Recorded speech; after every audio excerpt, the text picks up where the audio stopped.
Good morning to everybody and a happy Monday to each and everyone. And remember, don't forget to like, share, comment, and subscribe to the video. But I'm here to talk about the Gold Cup. I'm here to give some transfer updates and two players, RENALDO CEPHAS, who is arguably looking for a club at this moment. His team is in the third tier of Turkish football, going to the brand new season coming in September, and a team that he played against in the second tier of Turkish football wanted him. They already bid for him. And what I'm getting from the Turkish article about RENALDO CEPHAS, that he fancy his chance of go to that club, you understand?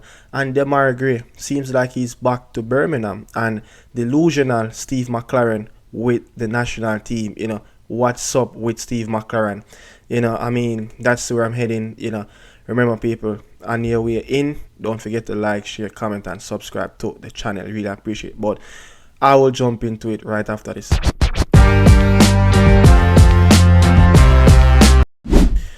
But the press conference that Steve McCLAREN did after the game, after we play the Guadeloupe team, and we won that game 2-1. Steve McCLAREN, knowing that we're going to our next game, it will be tomorrow versus the Panamanians. When you look at it, the Haitian team, a Caribbean team that is already out, they got beaten yesterday versus US. Trinidad, they drew with the Saudi Arabia team. They got knocked out as well. You understand?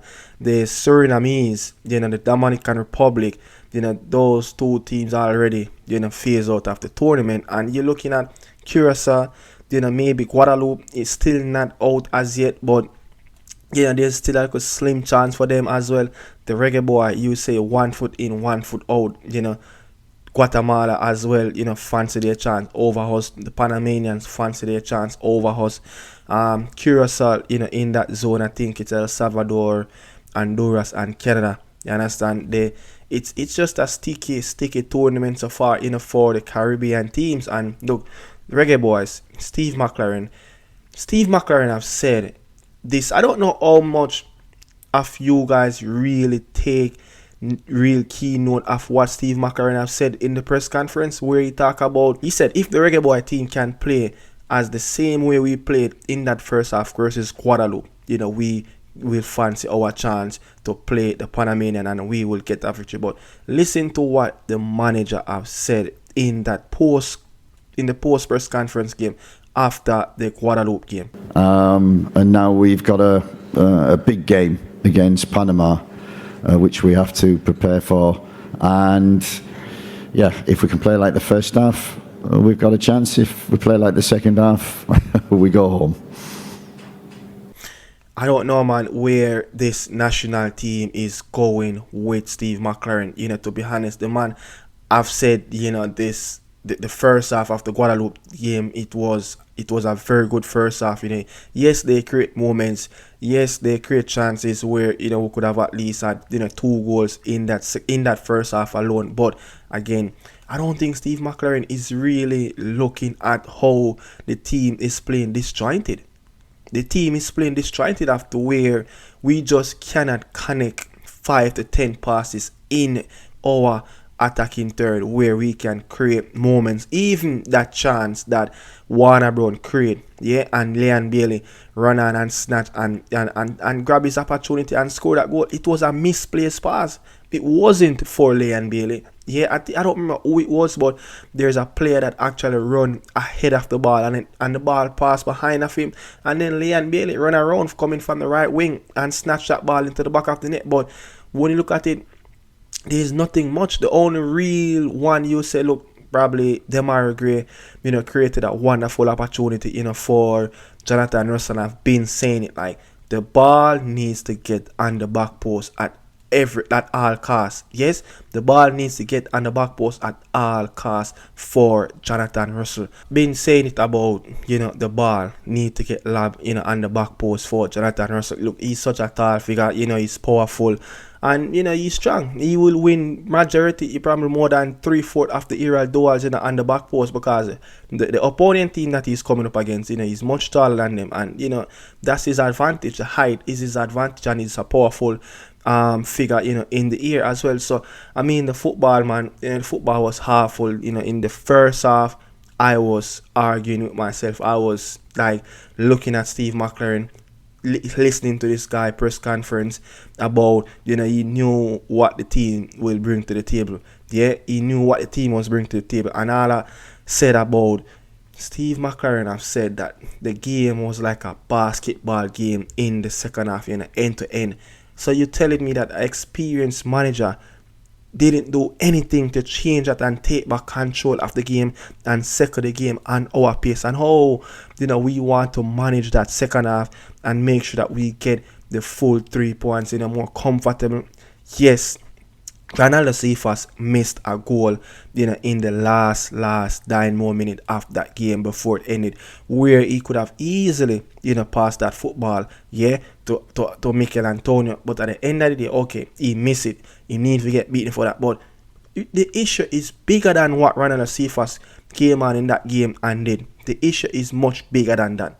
So I mean, if you're going to argue about Ronaldo CEPHAS, have not finished that goal or not passing that ball to Mikel Antonio, you can beat him on that. But don't come out and say Ronaldo CEPHAS is the problem of why we didn't win that game comfortable.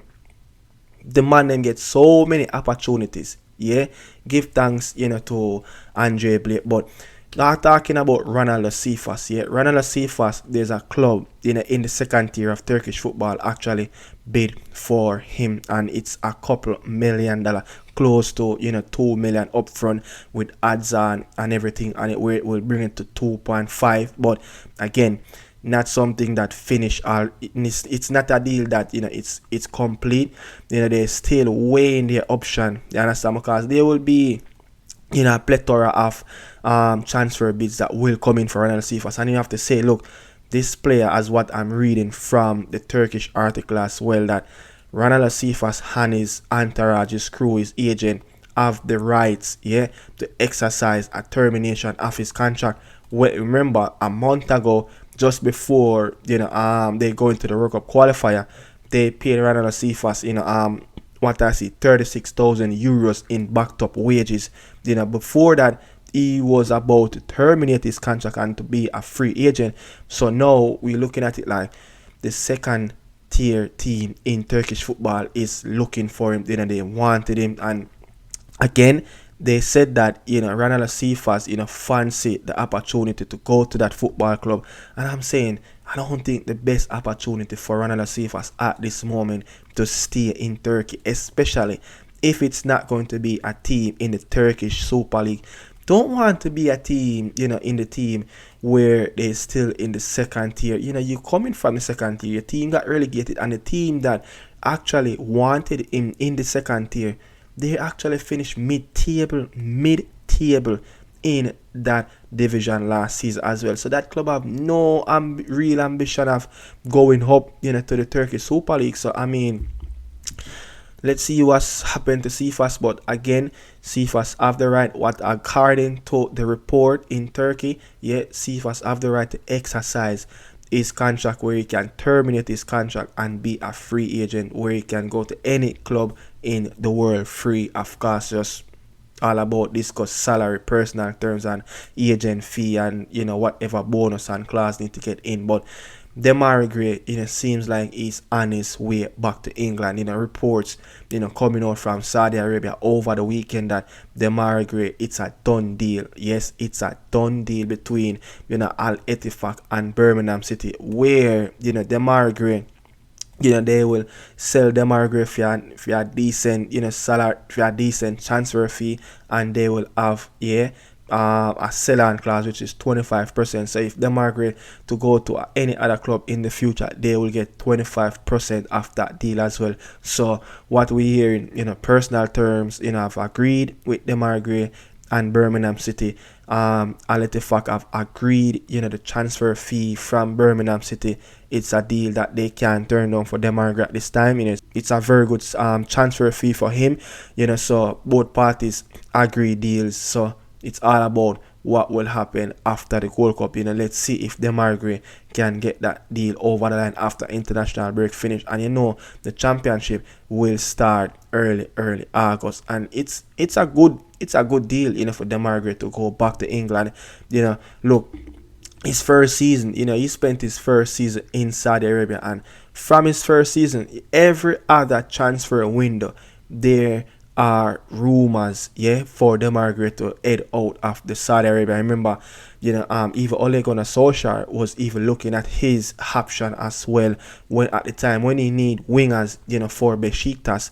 I think Trabzonspor, the other team really wanted DEMARAI at the time. We saw, rumors coming out that Fulham is interested as well, Crystal Palace, but nothing really materialized. But DEMARAI is back at Birmingham City at this moment. But even when you look at it, January gone, they were actually weighing the option to go in the market for DEMARAI, but because they're in League One, third tier of English football, not much. They wouldn't really be so attracted to a high profile player like DEMARAI. No, they done what they need to do. They're in the championship.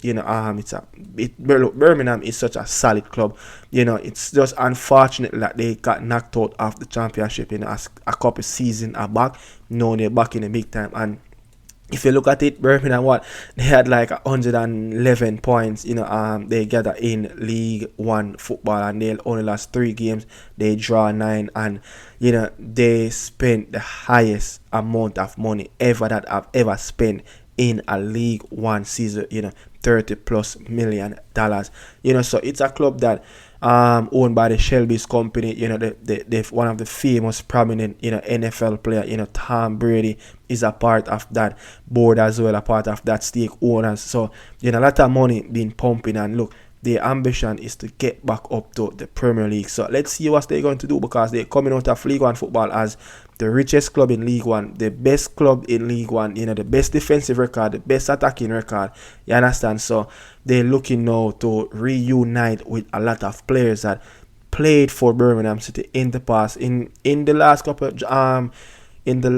of transfer windows, where in the summer, in January, they couldn't reunite with a lot of their players that played for the club in the past. Now, Chris Davis, the Welshman who is at the helm at this moment, have worked with DEMARAI before at Leicester City when Brendan Rodgers was there. So he was, the coach who was the assistant, for Brendan Rodgers at the time at Leicester City, where DEMARAI have played 40+ games in that season alone. So it's someone that know DEMARAI. It's someone that is looking to link up back with a lot of players that he have managed in the past, and form a strong squad.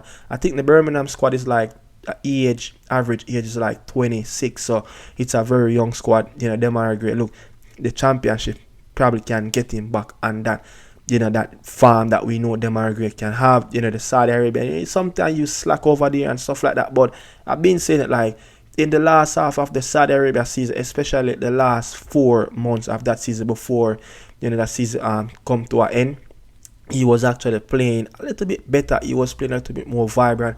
He was playing a little bit more freer, so let's see what DEMARAI will bring to the table, at Birmingham City. But from now, what I'm hearing, everything I've agreed, both parties have agreed, a transfer fee. Let's see what happens in the coming weeks and see how this deal will materialize. I guess, medical and stuff like that just need to get done, and then the contract will announce, and DEMARAI will be at Birmingham, back again.